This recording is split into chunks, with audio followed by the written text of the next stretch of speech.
Golden temple ટ્રેનમાં મુસાફરો વચ્ચે થયેલી મારામારી બાદ આફ્રિકન યુવકનું મોત થતાં ચકચાર મચી છે. ટ્રેનમાં દરવાજા પાસે મુસાફરી કરવા બાબતે યુવકની 2 અન્ય મુસાફરો સાથે માથાકૂટ થઈ હતી. રેલવેમાં એક વિદેશી મુસાફરના મોતને લઈ ચકચાર મચી જવા પામી છે. ગોલ્ડન ટેમ્પલ ટ્રેનમાં દરવાજા પાસે મુસાફરી કરવા બાબતે આફ્રિકન યુવક અને 2 યુવકો વચ્ચે બોલાચાલી થઈ હતી. બાદમાં ત્રણેય વચ્ચે મારામારી થતાં આરપીએફ અને જીઆરપીને જાણ કરવામાં આવી હતી.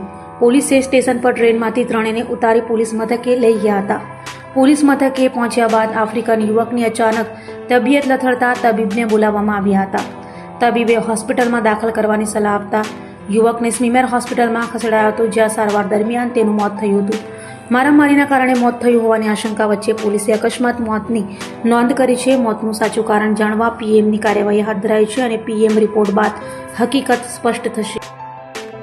ગઈકાલ રાતના ગોલ્ડન ટેમ્પલ એક્સપ્રેસ ટ્રેનમાં જનરલ ડબ્બામાં પેસેન્જરો ઝઘડતા હોય તેવી વર્દી આરપીએફને તેમના કંટ્રોલ દ્વારા મળેલ હતી.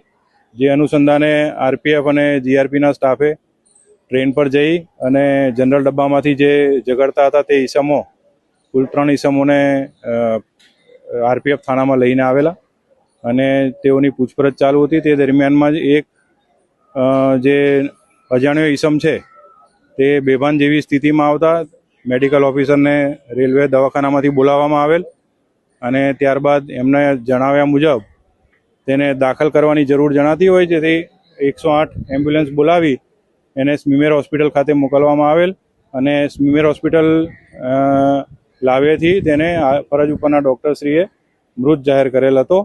જે અંગેની કાર્યવાહી હાલમાં ચાલુ છે અને તપાસ કરવામાં આવી રહી છે.